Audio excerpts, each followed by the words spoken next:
자, 대선 특집 뉴스 인사이다 이슈 화합 시작해 보겠습니다. 김지호 민주당 전 당대표 정무조정 부실장, 장윤미 더불어민주당 선대위 부대변인 함께합니다. 두 분 안녕하십니까? 네, 안녕하세요. 반갑습니다. 제가 직책을 좀 바꿨는데 직책 맞죠? 네, 정무- 맞습니다. 맞습니까? 네. 정무조정 전. 부실장. 네, 예, 전직입니다. 이재명 당대표하고 당시 오랫동안 같이 또 일을 하셨고요. 아, 제 정치적 동지죠. 네. 네. 그리고 우리 장윤미 변호사님도 네. 부대변인. 예, 근데 선대위 이제 해단을 이제 예. 앞두고 있으니까 오늘 하루 정도 쓸 수 있게. 자, 두 분 소감이 좀 어떻습니까? 특히 우리 김지호 우리 대변인 가장 감개무량할 것 같기도 하네요. 아, 진짜 꿈만 같죠. 꿈 같죠? 아, 예. 진짜 윤석열 정부 시절 너무 공포스럽고 무서웠습니다. 그리고 나라가 너무 혼란스럽고, 그리고 이제 윤석열 정부가 포용과 승복이라는 게 없는 그 민주주의에 반하는 정부 아니었습니까?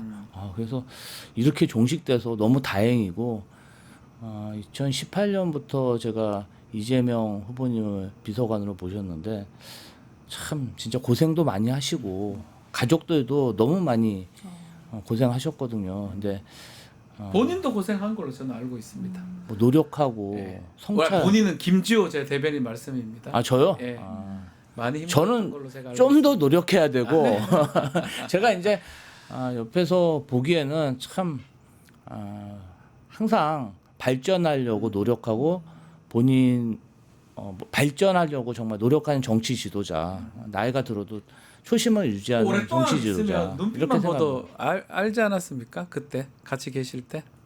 이제 눈빛을 봐서는 잘 모르고요. 말씀 들어야 알 수 있습니까? 저로서는 되게 정치적으로 이렇게 큰 정치인 옆에서 정치를 배웠기 때문에 혜택을 많이 봤죠. 혜택을 받다. 솔직히 혜택도 많이 보고 저는 감사한 마음이 많습니다. 장 변호사님은 어떻습니까? 이번에 선대위 또 활동도 열심히 하셨는데요. 저는 이제 말씀 들으면서 소회가 이제 지나가는데 가슴을 쓸어내리는다는 표현이 딱 맞는 것 같아요. 정말 이 뭐 내란, 계엄, 탄핵 그리고 구속 취소 여러 국면에서 뭐 하나 쉽지 않았다라는 생각이 들고, 왜 예전에도 이제 구전으로 이 정말 이 저변 민심 이런 거 중요하다 그러잖아요. 네. 근데 저희 아이가 초등학교 저학년인데 집에 와서 이러는 거예요.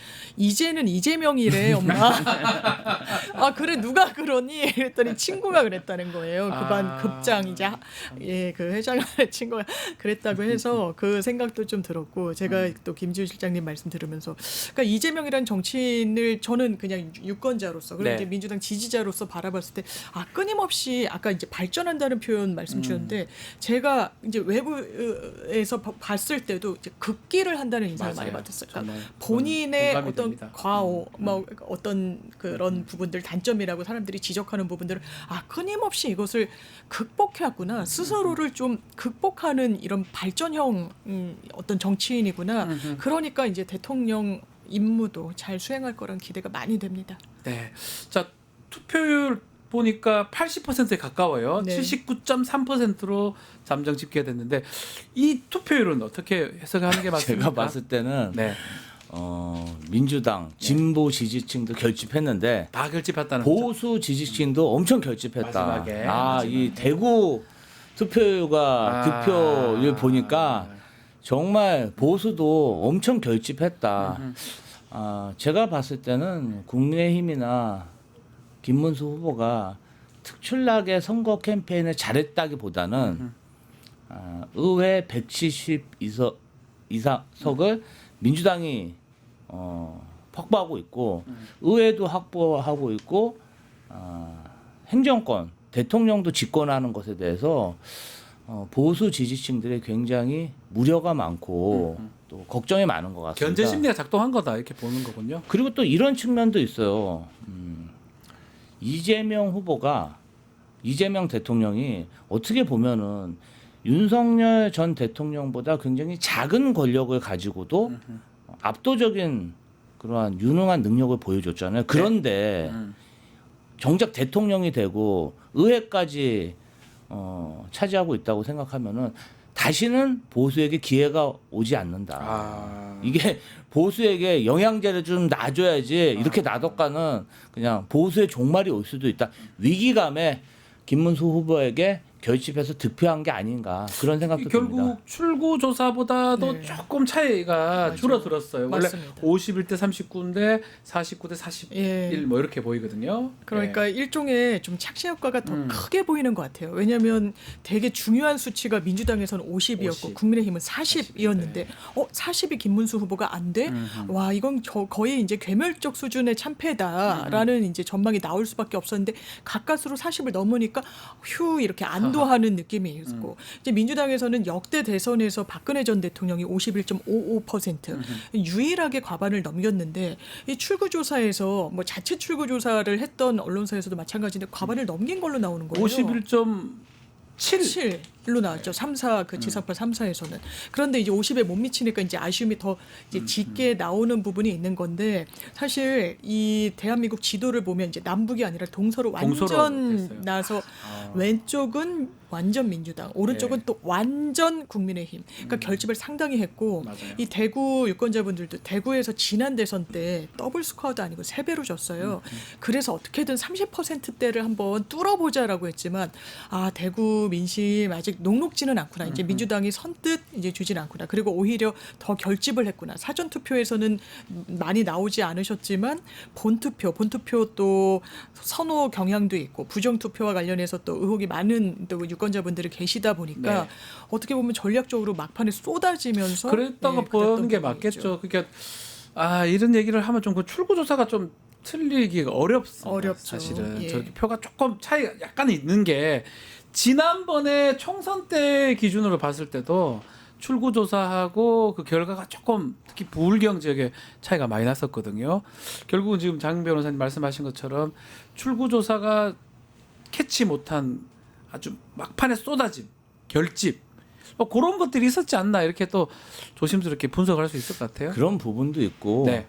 이번 조기 대선이 계엄 네. 내란으로 일어나다 보니까 내란 세력과 선을 긋기가 좀 어려운 국민의힘 후보에게 예. 지지를 한다는 그러한 의사를 좀 밝히기가 어려웠던 것 같습니다. 그런 분들이 또 예, 좀, 있군요. 보수를 지지 이제 진짜 샤이. 예, 보수를 지지하는 것에 대해서 좀 부끄럽게 생각하는 그런 유권자가 있어서 약간의 좀 오차가 나온 게 아닌가 그렇게 보입니다.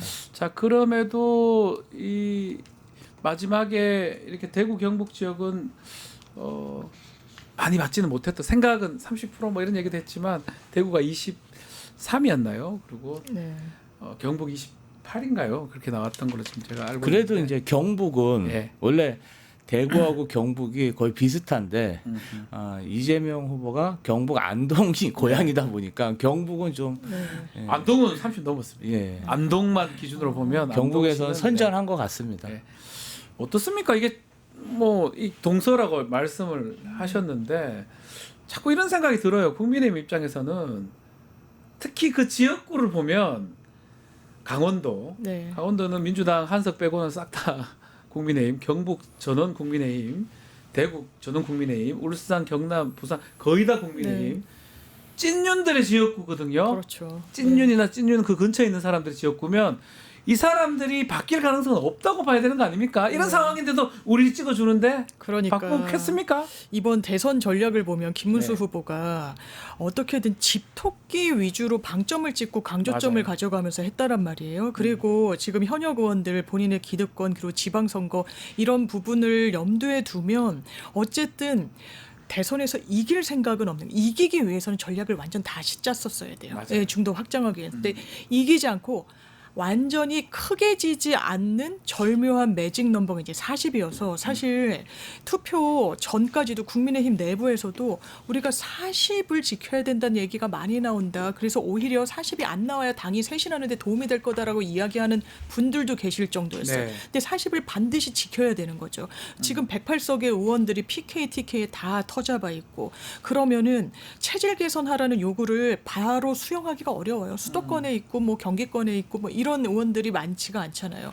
그러면 어떻게든 나는 여기서 계속 내 영향력을 유지해 갈 수 있다라고 한다면 그 방향으로 고민을 하고 정치 행보도 가져가겠죠. 결과적으로는 국민의힘을 어렵게 할 텐데 이게 참 국민의힘으로서는 뭐 개멸적 수준의 패배를 막았다고는 합니다만 더 쇄신을 어렵게 할 수도 있는 그렇죠. 그런 득표라고 저는 오히려 이게 뭐 국민의힘 입장을 돌이켜 보면 30대를 받아가지고 정신을 차리고 쇄신하는 게 맞을 수 있잖아요. 그럼 저렇게 되면 반대로 갈 가능성도 있는 거 아닙니까?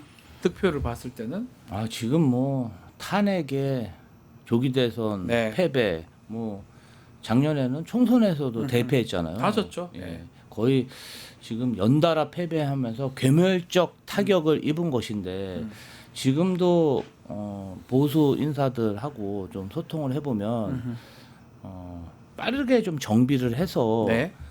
새로운 리더십으로 당을 개혁할 생각이 아니라 뭔가 임시적인 비상대책기구를 연장한다든지 당내 헤게모니를 잡기 위해서 굉장히 치열한 암투를 하고 있는 걸로 보입니다. 그렇게 보입니다. 예. 뭐 정상적인 정당이라면 당을 정비해서 새로 전통성 있는 그런 지도부를 구성하고 당을 개혁해야지 지금 그 나물에 그 밥으로 계속 이렇게 하면 안 되죠. 내년 지방선거도 폭망하지 않겠습니까? 원래 지면 비대위하고 책임 다 지고 다 나가고 맞아요. 다 바꿔야 되는 게 정상적인 정당 제도, 정당 체제인데 그렇게 할 수 있을지 의문이에요. 저 41인가 받은 게 그걸 못 하게 되는 게 네. 아니냐 이렇게 생각도 듭니다. 맞습니다. 그러니까 네. 우리가 40만 넘기면 지금 비대위 교체하지 않아도 된다라는 이야기가 이제 내부에서도 나왔다라는 거고. 그러니까요. 그러니까 이거는 또 한동훈에 대한 어떤 대단한 미움 이런 부분 때문에 그걸 배척하는 방향으로 가고자 하는 동인이 너무 커서 좀 국민의힘은 더 여러모로 어려운 것 같습니다. 자, 이준석 후보 얘기도 좀 해보겠습니다. 10%대를 좀 원했는데 안 됐습니다. 어떤 의미입니까? 이제 이준석 후보가 명태균 스캔들 그리고 허은하, 김용남 전 의원의 이탈 네. 여러 가지 어려운 선거를 임했는데 그래도 뭐 선거 시작하자마자 언론에서 많이 부각이 되면서 3파전으로 묘사되고 언론의 혜택을 톡톡히 받다고 생각합니다.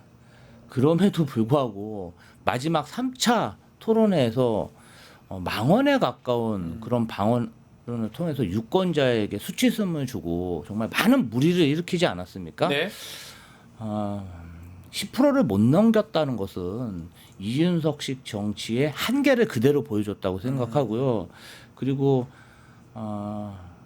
대선 토론회에서의 그 발언은 앞으로도 두고두고 이준석 후보에게 멍해가 될 것으로 그렇게 예측됩니다. 그 패착은 뭐였을까요? 단일화 못한 겁니까? 아니면 TV 토론회에서 저런 발언했던 거가 문제가 되는 겁니까? 단일화를 못한 것도 양쪽에 좀 뭐랄까요 이게 타격으로 다가간 것 같긴 한데 단일화는 이준석 후보가 이 국면에서는 할 수 없었을 것 같아요. 왜냐하면 본인이 이제 계엄 탄핵에 대한 입장을 좀 분명히 내면서 대선 깃발을 들었는데 같이 단일화를 하고자 한다면 밑자락을 깔아줬어야 되는 거예요. 국민의힘에서 어쨌든 유기적으로 화합하게끔 탄핵에 대해서도 조금 전향적으로 그리고 뭐 계엄에 대해서도 불법성을 정확하게 인지하고 있다라는 부분을 보여줘야 되는데 그러지 못해서 단일화는 좀 구조상 하기가 어려웠던 측면이 있었던 것 같고 다만 말씀 주신 대로 저는 발언 자체도 너무너무 문제인데 발언 그 이후에 청년 정치인이라고 하는 사람이 보여줬던 그 태도가 더 문제라는 생각이 들어요. 이후의 태도가 더 문제다. 네, 왜냐하면 처음에 성인지 감수성을 묻는 거라고 하고 사람을 특정하지 않았는데 뭐가 문제냐고 물어요. 그런데 이런 발언, 이런 수위, 이건 부적절하다 그랬더니 뭐가 문제냐? 이건 후보 검증인데라고 해서 프레임을 또 바꿔버립니다. 맞아요. 후보 가족에 대한 문제니까 당연한 정당한 문제제기였다는 식으로 이야기를 해요. 개혁신당 사람들 어떻게 했습니까?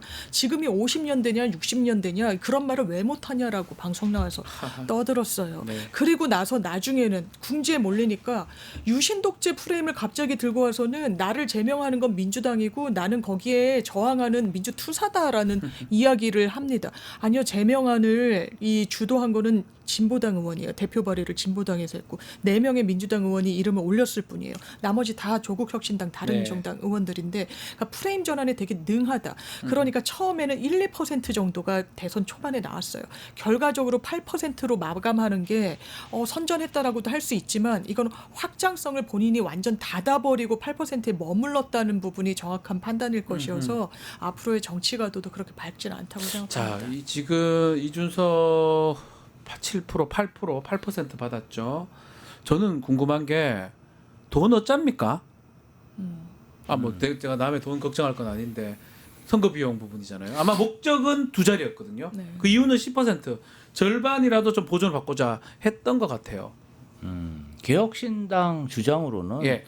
선거 비용을 굉장히 아끼면서 썼고 언론 보도에 따르면 한 30억 정도 네. 집행했다고 하는데 후원금이라든지 그동안 정당 보조금이라든지 뭐 충분히 본인들이 충당할 수 있다 이렇게 주장하고 있기 때문에 저는 사실은 그 부분은 네. 개혁신당의 주장이 맞을 거라고 생각합니다. 맞을 것이다. 그동안 이준석 후보가 자신의 트레이드 마크인 저비용 선거 관련해가지고 상당한 성과를 냈기 때문에 그 부분은 큰 문제가 없지 않을까 그렇게 생각합니다.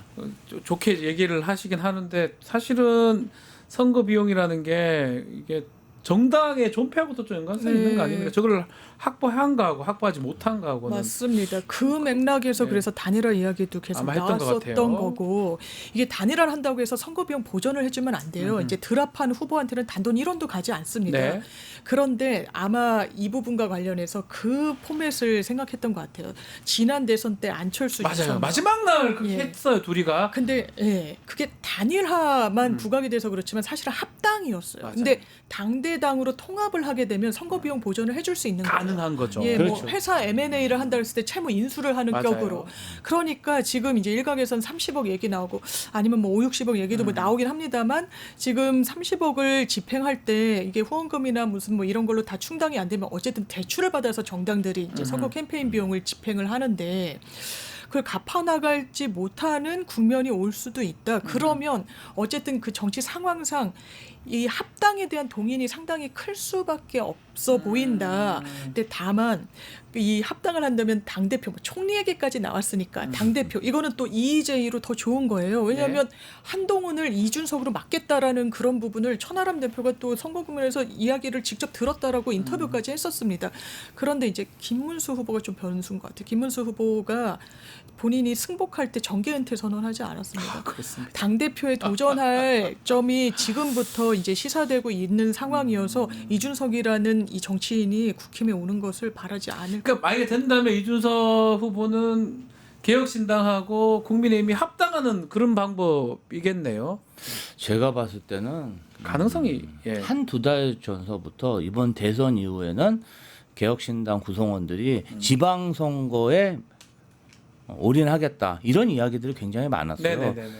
사실 내년 지방선거에서도 국민의힘하고 개혁신당이 좋은 결과를 내기는 어려울 거로 예측되잖아요. 뭐 그런 사실 우리가 보면 대선 이후에 있었던 지방선거라든지 그게 다 그 대선에서 이긴 정당이 유리했었어요. 그런 면에서 보면은 지금 당장의 어떤 그런 합당으로 인한 시너지 효과를 바란다기보다는 최대한 지방선거 직전까지 뛰고 지방선거 다다라서 뭔가 물리적인 합당 아니면 지방선거 이후에 총선을 두고 합당할 수도 있겠죠. 그래서 지금 사실은 개혁신당이 존폐 위기에 놓였다고 봅니다. 네, 그런 의미에서 그러니까요. 보면은 자신들의 몸값을 불리기 위해서 지방선거에 매진하지 않을까 그런 생각이 듭니다. 지방선거 하면 되긴 될 수 있어요. 안 되는데 떨어뜨릴 수는 있잖아요.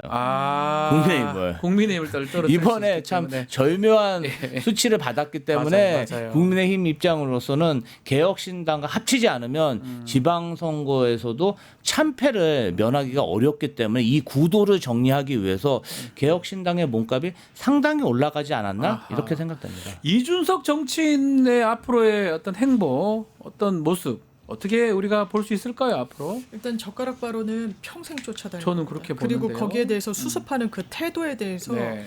제가 어떤 댓글에 되게 마음에 와닿았는데 예전에는 싫어하는 정치인이었는데 이제는 정말 상종하고 싶지 않은 인간으로 자기한테 다가온다는 유권자분이 계시더라고요. 그리고 1차 토론 때는 아예 그래도 약간 무례하고 뭐 이런 점은 있어도 좀 당돌하네 이런 느낌이었는데 3차 토론을 보면서 이 사람은 안 되겠네 안 되겠다. 이렇게 평가를 내렸다고 하는데 그 인식을 불식시켜 줄 수 있을 것인가. 그리고 저는 본인이 계속 동탄 전략 이랬잖아요. 네. 그러면 지금 동탄 본인의 지역구 경기 화성시 을인데 거기서 몇 퍼센트 득표했냐면 13.9%입니다. 그러니까 굉장히 초라한 성적표를 안았어요.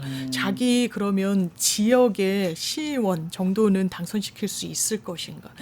지방선거 제대로 못 치를 거예요. 그러니까 국민의힘의 이 어떤 지붕 아래 들어가고자 하는 또 어떻게 보면 청년 정치와는 거리가 먼 이런 행보를 할 가능성이 저는 개인적으로 열려 있다고 생각합니다. 그 젊은 특히 이제 성별로 20대 30대 차이가 많이 나더라고요. 이준석 후보를 지지한 사람 20대 기준으로 봤을 때는 김문수, 이준석 훨씬 많거든요. 20대 남성을 기준으로 봤을 때 어떻게 봐야 됩니까? 그렇게 보면 되는 거는 아무래도 이제 20, 30대 남성들이 네. 사실은 취직하기도 어렵고 네. 또 주택 구입하기도 어렵고 여러 가지 경제적인 문제가 복합적으로 작용했다고 생각합니다. 네. 저희 민주당이 극복해야 될 정치 지형이라고 생각하고요. 어쨌든 이번 선거에서 민주당이 어느 정도 민주당에 대한 견제 심리를 확인한 거 아니겠습니까? 그렇죠. 잘 봐야 됩니다. 어떻게 그런 부분도. 보면은 네. 지난 3년 전 대선에서 확인했고 예. 지난번 총선에서 확인했습니다. 확인했죠. 예. 이제는 정확합니다. 20대 남성은 민주당보다는 다른 쪽을 지지 많이 합니다. 네, 좀 나아지긴 했지만 민주당도 조금 세대 교체라든지 공정성 문제라든지 뭔가 자구 노력을 하지 않으면 언제든지 또 패배할 수 있다 이런 경고음이 울렸다고 생각하고요. 저희도 좀 더 노력해야 되지 않나 그런 생각이 듭니다. 어떻습니까? 이준석 그 후보 이제 이준석 대표인데 의원인데 이 20대 남성들한테 딱 어필될 만한 것만 하고 그렇죠. 그게 계속 갈 수 있을까요? 저는 모르겠는데요. 롱런할 수 없다고 생각해요. 왜냐하면 현안에 대해서 이제 여성에 대해서 아니 우리 똑같이 대우받고 학교에서도 뭐 오히려 여자애들이 더 공부도 잘하고 앞서는데 웬 차별을 받았다고 그래. 저 그 나이 때 그렇게 생각할 수 있다고 생각해요. 그런데 대한민국에 특히 유리천장 없다고 할 수 없습니다. 근데 그걸 체험하기 이전에 그 인식이 저 잘못됐다고 평가하고 싶지 않아요. 네. 그런데 그때마다 이슈를 던지는 거야. 야 그래? 여성 그치 차별 없지. 근데 여성가족부 없애야 되지 않겠어? 던지는 거예요. 그리고 국민연금 사회적 합의 너무너무 어렵게 한 거예요. 그거 저 정치인이라면 모르지 않을 거라고 생각합니다. 여야 합의 1%로 막 왔다 갔다 그러니까요. 하면서 그때마다 천문학적 액수의 이자가 나가고 있는데 아주 극적으로 타결이 됐는데 젊은 세대에 대한 부담 그것만 딱 빼내서는 너네 이거 지금 차별받는 거야 이렇게 던지는 형식. 그러니까 이게 이준석에 대한 로열티가 강건하다는 생각이 들지 않는 거예요. 네. 기본적으로 20대들이 정말 이준석에 대한 충성도가 높다면 투표 현장으로 쏟아져 나와야죠. 네. 제일 투표율이 낮습니다. 낮죠. 20대가. 낮죠. 예. 그렇기 때문에 이 부분이 지속되기 어렵고 저도 하도 팬코 이래서 요즘 좀 들어가 봐요. 봤어요. 저도 예, 그런데 거기서 그런 표현이 나오는데 댓글이 맞아 이런 부분이 있었는데 이를테면 우리가 국민의힘 좋아서 보수 쪽 돌아선 거 아니야. 그냥 민주당이 지금은 싫어. 그래서 언제든지 우리는 유동적으로 바뀔 수 있어라고 하니까 공감하는 그런 부분들이 많더라고요. 그러니까 뭔가 정치 의식, 이념, 뭐 신념으로 뭉친 결사체 성격이 지금 20대 남성에게 없어서 좀 소구할 수 있고 좀 눈길을 가지고 좀 설득할 수 있는 민주당의 대책이 나온다면 언제든지 예. 저는 바뀔 수 있는 그런 집단이 있다 생각합니다. 바뀌어야 되고요. 또 계속 그렇게 되면 안 되겠죠. 자, 국민의힘 얘기 좀 더 해보겠습니다. 국민의힘은 이제 당권 싸움을 좀 하지 않을까. 특히 이게 대선에 이게 참패라고 봐야 될 것 같은데 계속 40 얘기를 했지 않습니까? 그러면 김문수라든지 이른바 이 친윤들 당권 사수할 것 같다는 생각 들고요. 앞으로 어떻게 예측하십니까? 일단은 이재명 대통령이 내란 관련 수사는 네. 철저히 진행할 예정이다 이렇게 이야기했기 네. 때문에 그와 관련해서 윤석열의 불법 쿠데타와 관련된 사람들은 어떻게 하든 좌파가 당권을 확보하려고 노력을 할 것 같고요. 원래 이렇게 큰 선거에서 연일 패배하다 보면은 집안 분위기가 좋을 수가 없습니다. 좋겠죠. 서로 안 니탓 좋겠죠. 내탓 할 네. 수뿐이 없고 지금 상황에서는 김문수, 김재원, 차명진이라는 아스팔트 보수 극우 세력들이 확실하게 당의 주류로 올라섰지 않습니까? 이분들이. 이 세력이 새로 진입했고 또 윤상현, 나경원, 윤재호, 권성동, 권영세 같은 영남 보수 친윤 인사들이 확실하게 또 한 60석 가까이 당의 해결머니를 잡고 있습니다.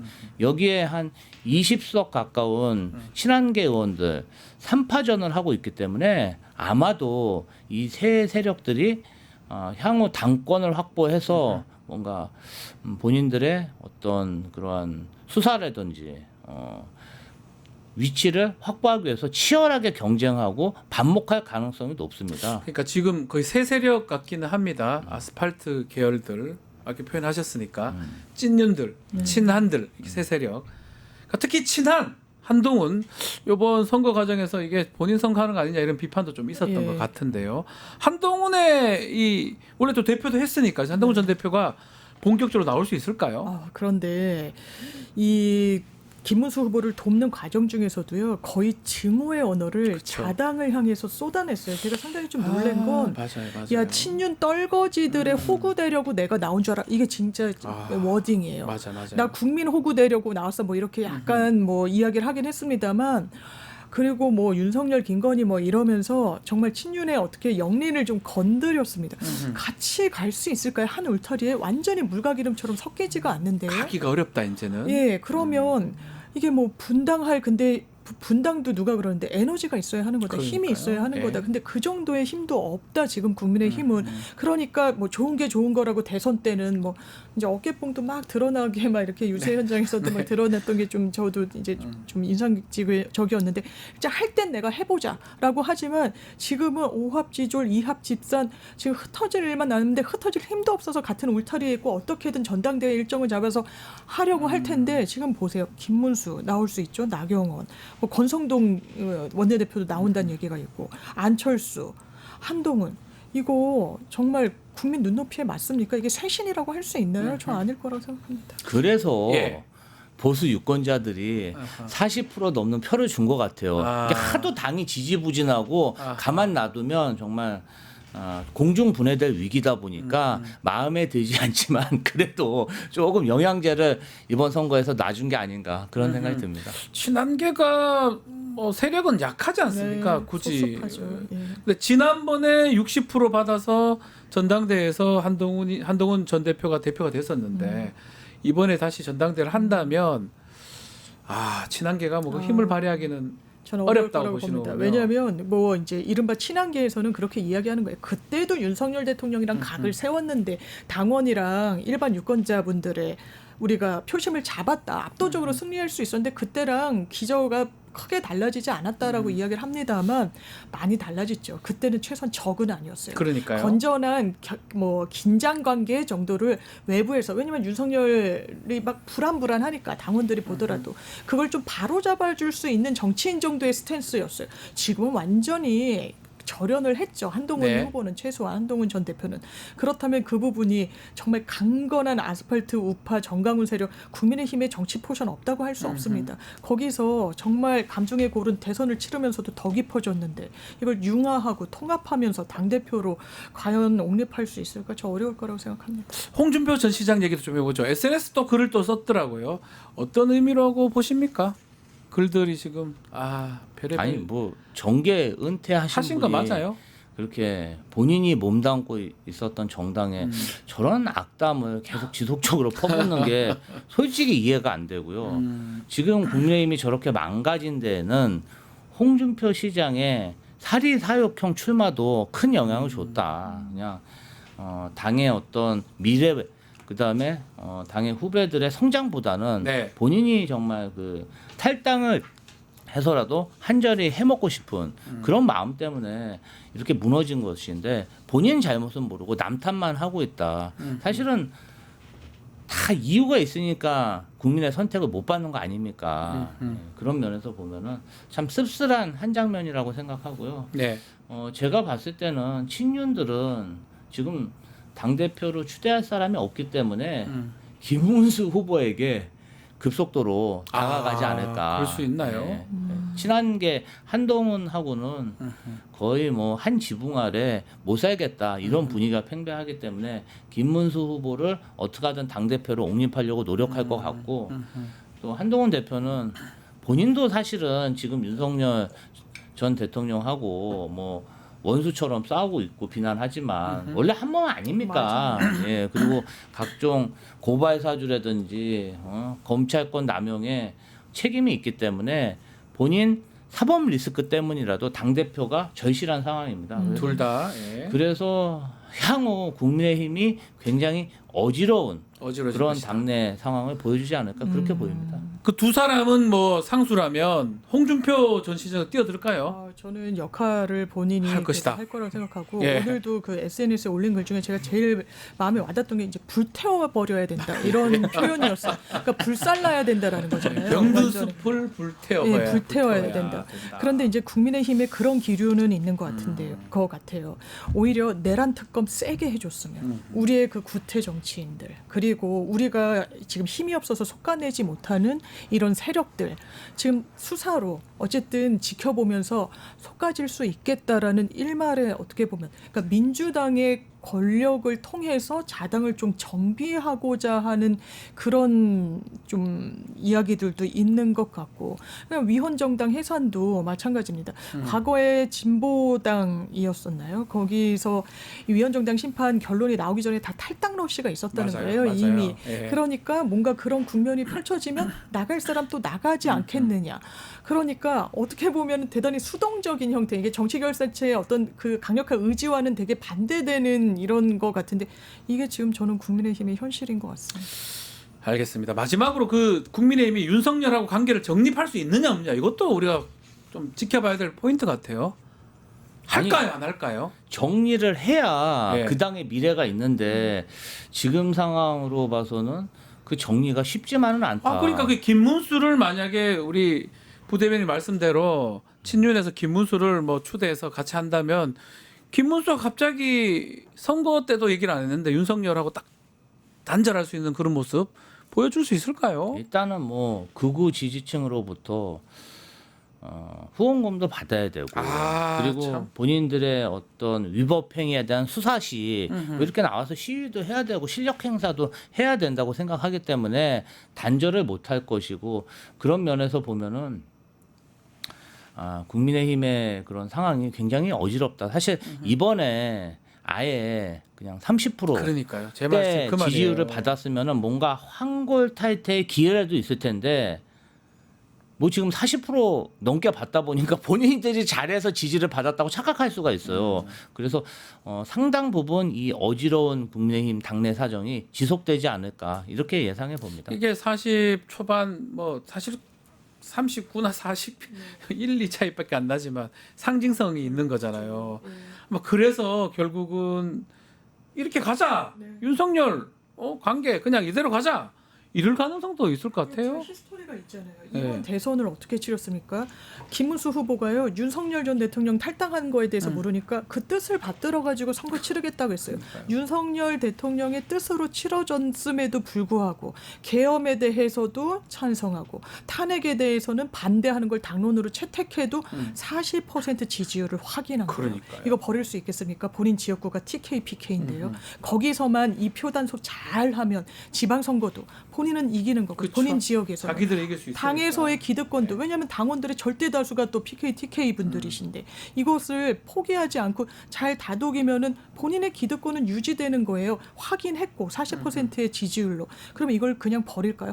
윤석열과 선절해야지. 이거 외연 확장해야지. 국민 눈높이에 조금 더 다가가야지. 그럴 것 같았으면 대선 때 진작에 했겠죠. 그렇게 안 했겠죠. 아마 안 할 겁니다. 자, 오늘 내가 후보자 나왔는데 이거 잠깐 좀 소개를 좀 해드리겠습니다.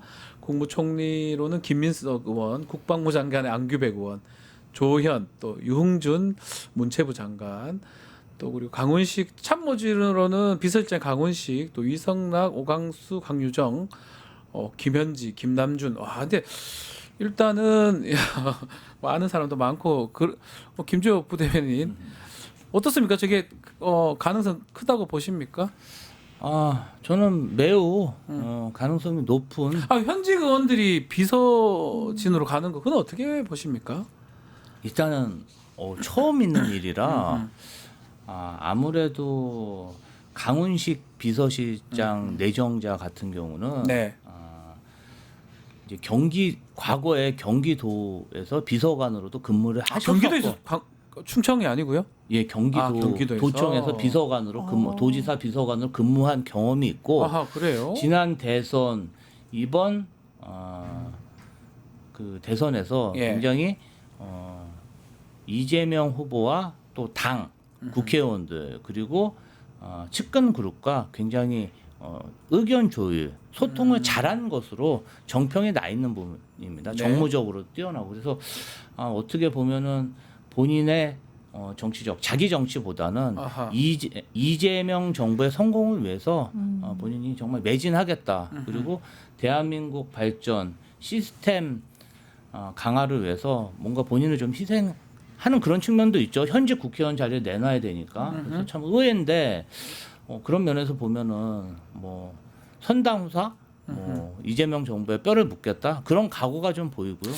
다시 좀 말씀드리지만 총리도 의원 자리를 그만해야 되고요.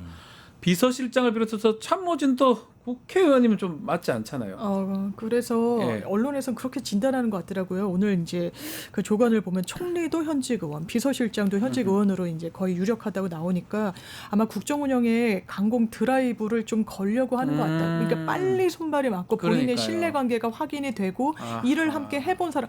그러니까 무슨 탕평책 뭐 이런 것도 좋고 그렇지만 그건 다른 인사로 보여주고 원래 문재인 대통령 때도 제일 먼저 발표하는 인사는 지금 인수위가 없기 때문에 이제 총리, 비서실장 맞아요. 거기를 두 이제 자리 공백으로 중요하죠. 예. 둘 수가 없어서 아마 조금 조기 대선으로서 인수위 과정을 거치지 않는 측면이 반영돼서 그리고 청문회라는 것도 이제 비서실장은 아닙니다만 총리 같은 경우에는 청문회가 상당히 중요하고 물론 민주당의 의석수로도 가능하겠지만 첫 총리로서 이제 여야의 모든 어떤 그 청문회를 무탈하게 지나가기 위해선 아무래도 의원 불패라는 그러니까 우리가 것도 있으니까. 보면 의원은 그래도 그나마 뭐 고생을 하더라도 거의 통과는 되잖아요. 그렇죠. 예. 그리고 또 뭐 다수 국회 인준이 필요한데 다수는 또 여당인 지금 민주당이니까 크게 상관없지만 그럼에도 청문회 뭐 하면서 많은 또 불협화음이 나오면 또 곤란하니까 그런 의미에서 현역 의원을 좀 선호하는 거 아닌가 생각 들어요. 어떻게 보면은 이재명 대통령이 국회와의 관계를 네. 굉장히 강화하겠다.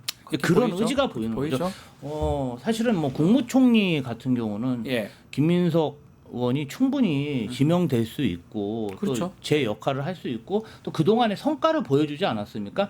그래서 상식적인 그러한 인사로 보이는데 사실 비서실장까지 강훈식 현직 의원. 삼선 의원이 한다는 것은 이례적인 사실 좀 이례적입니다. 그 얘기는 결국 뭐냐면 강훈식 의원이 국회 내에서는 마당발입니다. 강훈식 의원과 국회의원들이 굉장히 편안하게 소통할 수 있고 물론 이제 정무수석도 있겠지만 비서실장을 삼성급 굉장히 정무적으로 유능한 인사를 기용함으로 인해서 나는 국회와 소통하는 대통령이 되겠다는 저는 선언이라고 생각합니다. 그때 강문식 의원이 뭐 삼선이긴 하지만 나이가 그때 엄청 많지는 않습니다. 우리 비서실장 그러니까요. 생각해 보면 60대 뭐 이렇게 많이 생각했지 않습니까?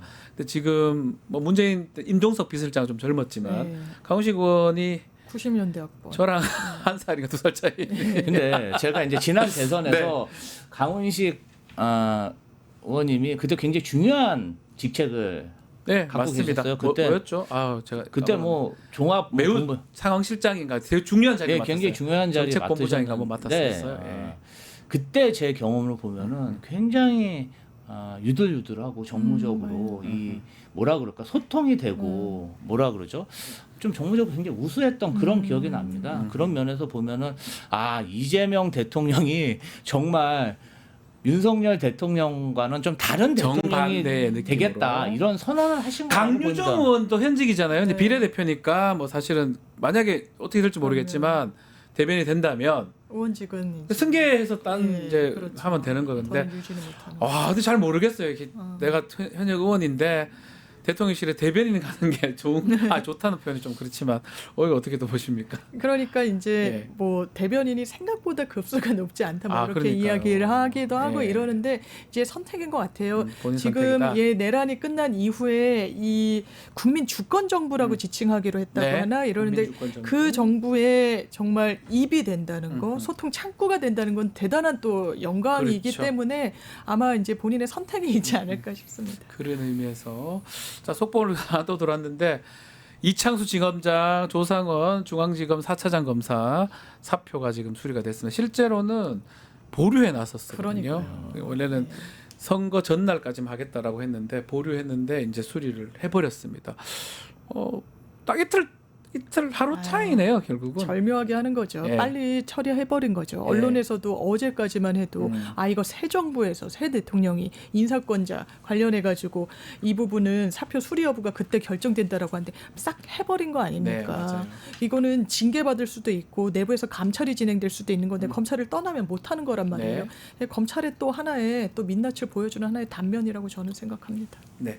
자 오늘 취임 행사가 열리긴 열리는데 약식으로 진행이 되겠죠. 뭐 지금 뭐 내란이 일어나서 내란인데. 조기 대선을 했는데 그런 월- 행사가 뭐가 중요합니까? 원래 그 같으면 예포도 하고 맞아요. 뭐 고심각 이렇게 종도 타종 치고. 행사도 하고 해야 되는데 그런 거는 없이 그냥 지금 당장 먹고 살기 힘든데 그렇군요. 지금 그럴 때가 아니라고 정말 생각하고요. 실용이네. 진짜 실용이네요. 예. 이건 진짜 실용이네요.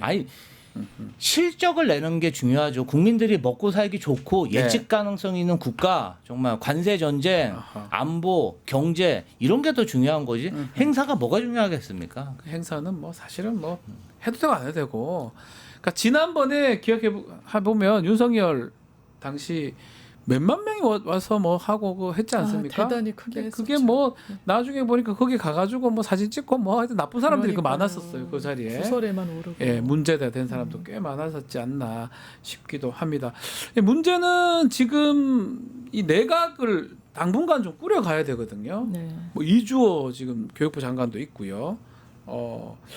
어떻습니까? 이 사람들하고 좀 이렇게 이른바 불편한 동거라고 볼 수 있는 겁니까? 그러니까 이게 대통령이 딱 선출이 된다라고 해서 내각 구성원들 장관들이 자동 사표가 되는 건 이게 사직 처리가 네. 되는 건 아니기 때문에 별도로 이제 도의상 사직 처리를 이제 본인들이 내고 뭐 이런 수순으로 했는데 그게 좀 매끄럽게 이 부분이 안 될 거라는 전망은 없지만 또 공공기관 기관장 인사를 너무 많이 이제 말게 해가지고요. 해놨죠.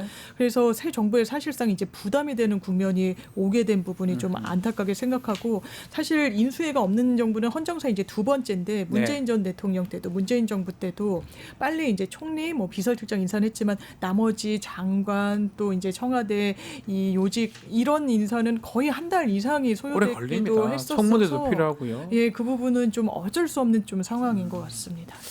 자, 신임 대통령의 1호 업무 지시가 경제 상황 점검할 수도 있다라고 밝힌 바가 있는데 맞습니다. 당선될 경우에 이제 경제 상황 지시하겠다, 상황 점검 실시하겠다인데 이게 경제를 살리겠다라는 확실한 좀 의지의 표명이다 이렇게 봐야 되겠죠.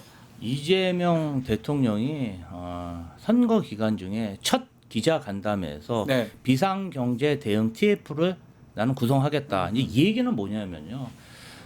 과거 정부들이 적폐청산이라든지 정치 보복에 방점을 줘서 초기 국정 운영을 했다면 나는 정치 보복이 아니라 경제, 민생부터 챙기겠다는 천명이라고 생각하고요. 네.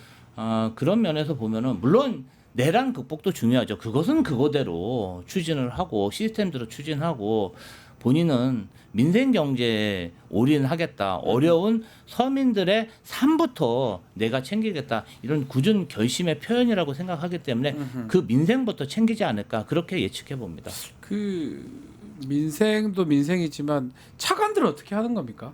차관들이요. 예, 놔두 같이 가는 겁니까? 이런 것도 참 궁금하네요. 그러니까 또 장관 인사가 되면 이제 외교부도 네. 아까 이제 입각 그 명단에 오른 분이 1차관 네, 뭐 맞아요. 이런 1차관 부분이 있어서 좀 같아요. 연쇄적으로 같이 맞물려야 같이 가야 될것 되는 같은데. 그런 부분이 좀 있는 참 것 같습니다. 이렇게 말씀대로 정상적으로 인수위 받고 이렇게 하면 그래도 막 준비해서 할 건데 그러니까요. 갑자기 이렇게 시작되는 그런 모양새이기 때문에 참 혼란스러운 부분은 당분간도 좀 있을 것 같다는 생각도 듭니다. 아니 그렇지만 그렇지만. 이재명 대통령 입장에서는 자 우리 집무실 같은 경우도 네, 집무실. 굉장히 본인이 혼란을 피하기 위해서 일단은 용산 대통령실을 쓰고 청와대를 수리해서 들어간다고 이렇게 천명하지 않습니까? 어떤 분은 뭐 용산은 발도 디디면 안 된다 뭐 이런 얘기도 또 많이 나왔어요. 근데 네. 윤석열 정부가 왜 망했습니까? 괜히 멀쩡한 청와대 놔두고 용산으로 이전했다가 그렇죠, 국방부 그렇죠. 공무원도 쫓아내고 그랬다가 막 지금 전체적으로 초반부터 스텝이 꼬이면서 지금 3년 동안 고생한 거 아니겠습니까? 네. 혼란스러우면 안 됩니다. 뭐 마치 그 전임 정권 장관들과 뭐 일하는 것 자체가 굉장히 큰 문제라고 생각하실 수 있는데요. 그렇지 않습니다. 전임 정부 장관 같은 경우는 뭐 상징적인 의미뿐이 없고 실무는 공무원들이 하는 건데 장관 오기 전에 차관이나 실장이나 국장들이 업무 추진하고 장관 임명되면 그분들이 업무 추진하면 되거든요. 뭐 있다고 불협화음 날 것도 없거든요. 그런 불협화음을 최소한을 줄여야 이재명 정부가 성공할 수 있습니다. 옆에서 예전에 많이 봤으니까 경기도 또 성남시부터 성남시부터 같이 있었는 거죠. 성남시 때는 이제 제가 지지자로 활동을 지지자로. 했습니다. 경기도에 있을 때도 그 실용적으로 많이 했던 그런 게 있었나요? 아니 그러니까 처음에 예. 경험이 없는 그런 분들 같은 경우는 딱 들어오면은 개선 장군 네. 뭐 그런 막 점령군처럼 행사하려고 들어요. 예. 그리고 전임 정권의 어떤 정책에 매진했던 사람을 다 적으로 규정하고 공무원들에게 보복 인사도 하거든요. 근데 이재명 대통령은 그런 스타일이 아니라 더 잘하실 거 아닙니까? 아니, 예. 대통령이 있는데 대통령의 명을 따르지 않은 공무원이 문제인 거지. 그렇지, 그 그렇지. 명을 따랐다고 공무원에게 불이익을 준다면 그것은 굉장히 큰 문제다. 사람에게 충성하는 게 아니라 그 직책에게 맞습니다. 충성하는 거지 않습니까? 그렇기 때문에 뭐 불법적인 일에 가담했던 공무원들은 물론 책임을 처벌을 져야 받거나 되겠지만. 책임을 져야 되지만 그게 아니고 정당한 지시에서 어떤 명령을 수행하는 사람 같은 경우는 큰 문제가 없을 돌이켜 것입니다. 보면 이재명 대통령의 어떤 경력, 성남시장, 경기지사도 다 마찬가지예요. 전직은 상대 정당 아니었나요? 네, 그랬던 맞죠? 것 같아요. 그런 상황에서 이제 그 광역단체장 또 단체장을 하면서 그런 경험들이 있었기 때문에 네. 뭐 대통령 한다 해가지고 뭐가 좀 완전 달라지거나 이 사람들 쳐내거나 이러지는 않을 것 예, 같습니다. 걸어왔던 행보 자체가 네. 완전 실용, 실리, 실사구시 뭐 네. 이런 컨셉이었기 때문에 제가 이제 인터뷰 내용 중에서도 인상 깊었던 게 본인이 이제 도지사 업무를 보거나 시장 업무를 볼 때 책상에 종이 한 장 두지 않았다는 거예요. 예. 빨리빨리 해야 결제해가지고. 되니까. 그러니까 공무원들도 정말 말씀 주신 대로 이게 지자체에서 다 이제 민선으로 되다 보니까 마치 종전 정부의 이 아주 시그니처 정책 같은 거 이런 거 막 지우려고 애를 쓰잖아요. 근데 그럴 필요가 없다. 그리고 성과로 보여줬기 때문에 이재명이라는 정치인이 사실 대통령까지 된 거 아니겠습니까?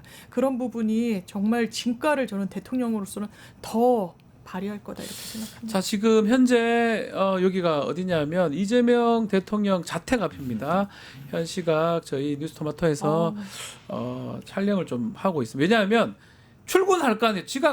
저 지각 얘기를 또 윤석열 또 지각했던 그게 기억이 나서 뭐 지금 아마 잠을 거의 못 이루실 것 같긴 한데 자택 앞에서 언제쯤 나올지 그거를 체크를 좀 하고 있는 상황입니다. 이재명 대통령이 네. 잠깐 잘 주무십니다. 쪽잠을 잘 주무십니다. 체력이 제도 예전에 뭐 인터뷰 몇 번 해봤는데 저는 그 질문 항상 드리고 싶은 게 왜 체력이 좋으냐 사람이 목소리도 보면 다른 어떤 정치인들은 쉽게 상하는데 목소리도 이번에 보면 그렇더라고요. 끝까지 그대로 유지를 체력은 하시더라고요. 정말 좋습니다.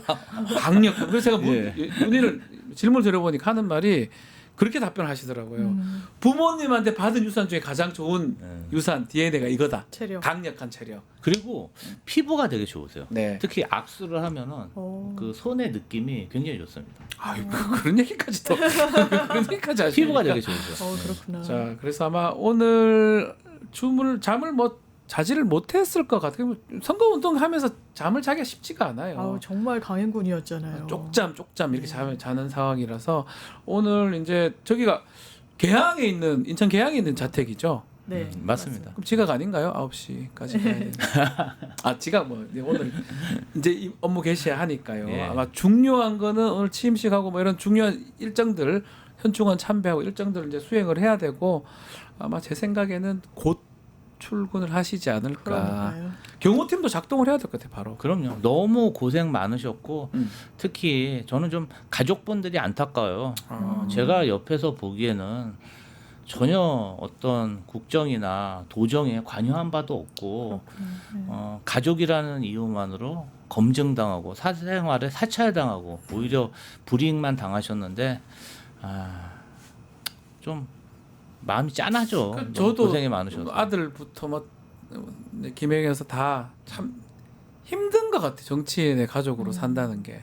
이게 네. 이제 뭐 어디 취직을 해도 그 취직한 직장까지 보수 언론에서 자꾸 찾아가서 결국은 회사를 못 다니게 하고 뭐 그렇다고 해서 어떤 공적인 위치를 차지할 수도 없는 거잖아요. 예, 근데 너무 이번 대선에서도 불거져서 너무 안타깝고 저는 사실은 막 설란영 씨 관련해서 우리 민주 진영에서도 많은 비판을 했는데 그 부분도 좀 마음이 아프더라고요. 뭐 그분이 뭐 남편 잘 되라고 그렇게 와서 한 건데 너무 좀 가혹하게 비평하는 것 같아서 정치권에서 후보자만 좀 냉혹하게 검증하고 가족들은 좀 너그럽게 봐주면 어떨까 이런 생각이 좀 듭니다. 앞으로는 좀 그래 문화가 잡히지 않을까. 예, 그거는 좀 안 그랬으면 좋겠어요. 자 오늘 많은 분들이 댓글 주시고 있습니다. 안개비님은 경제가 먼저 좋아질 거다 믿습니다. 그거는 제가 확신합니다. 예, 또 희망님이 윤석열 내각 공기업 알바kin사 즉각 전수사하고 즉각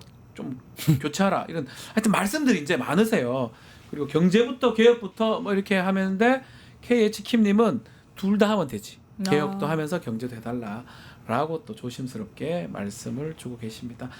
두 분은 새 대통령 또 새 정부한테 바라는 점이 어떤 게 있을까요? 장민 변호사 어떤 게 있습니까? 저는 정말 저도 체감이 되는 게 너무 정치가 극단으로 치닫는다. 상대방을 혐오하고 능멸해야 본인의 정당성을 얻는 것처럼 이제 정치 지형이 완전히 바뀌어버린 것 같아요. 예. 그거를 해소하고 통합하고 협치로 나아가줄 적임자로 또 국민들 선택을 받은 부분이 있기 때문에 뭐 민생 너무 중요하고 생업 챙기는 거 경제 이런 정책들과 더불어 이런 정치를 좀 복원하고 민주주의를 회복시켰으면 좋겠다 생각합니다. 통합 또 회복 이런 것도 반드시 필요하고 중요한 가치겠죠. 그래서 잘해낼 수 있을 것이다 믿고 계시고요. 우리 김조 대변인. 저는 이제 두 가지 네. 말씀드리고 싶어요. 좀 예측 가능한 정치. 너무나 불확실하지 않았습니까? 불안하고 무섭고. 맞아요. 그래서 예측 가능한 정치, 예측 가능한 행정 주문 드리고 싶고요. 그리고 마지막으로 어떻게 보면은 사실 뭐 장윤미 변호사님도 얘기하셨지만 막 너무 이렇게 극단의 갈등, 극단의 대치 상황이 계속되다 보니까 많이 피로한 것 같아요. 피곤합니다. 좀 편안한 정치했으면 좋겠습니다. 저도 마찬가지로 정치 혐오가 좀 없어졌으면 좋겠고 또 마찬가지로 한편 많이 바라지만 정치적 효능감이라고 표현하죠. 그것들을 우리 국민들이 또 표를 주셨던 유권자들 분들이 느끼는 곧 느끼지 않을까 생각되어 봅니다. 그런 점을 좀 바래 봅니다. 네, 자, 요게 지금 요게 벌써 통화를 했습니다. 요게 뭐냐면 합참 의장한테 군 특수권을 지금 이양 보고받는 그 통화 내용입니다. 국군 특수권자입니다 지금. 맞습니다. 이재명 대통령이 국군 특수권자이기 때문에 중요한 보고고요. 그 내용을 보고받는 내용이 사진으로 지금 담겨져 있습니다. 하나하나 이제 진행이 될 겁니다. 아마 곧 있을 트럼프 대통령도 전화를 아마 할 거로 보이고요. 또 외교 사절들이 접견하는 모습도 있을 거고요. 아마 그런 것도 중요하지만 이재명 대통령은 뭐 제 개인적 생각이긴 하지만 지금 말씀하셨던 실용적인 측면, 경제 부분 아마 아주 박차를 가하지 않을까. 좀 전에 얘기했지만 세 가지가 있다면 개혁이나 이런 거는 국회가 할 부분이에요. 거부권 행사 안 되면 개혁은 입법을 통해서 되는 거니까. 그리고 지금 내란 종식시키는 거는 특검에서 하면 되는 거고요. 대통령은 민생 경제만 끌어가면 그 3축이 된다면 뭐 저는 문제가 없다고 저는 개인적으로 그렇게 보거든요. 제 말이 틀렸나요? 맞습니다.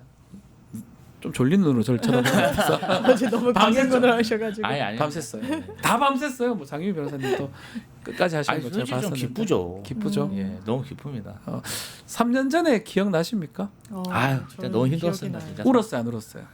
그때 뭐 속으로 노코멘트 하겠습니다. 속으로 울었겠죠. 노코멘트 너무 하겠습니다. 많이 예, 예. 저도 마찬가지로 그때 방송을 하다가 그냥 뛰쳐나온 기억이 나는데 그게 딱 3년 만에 이게 바뀌었네요. 180도 그러네요. 바뀌었네요. 저는 그때 네. 기억이 나는 게 잠들기 전에 집에서 이제 개표 네. 방송을 보다가 아 이겼구나 이러고 잠들었어요. 네.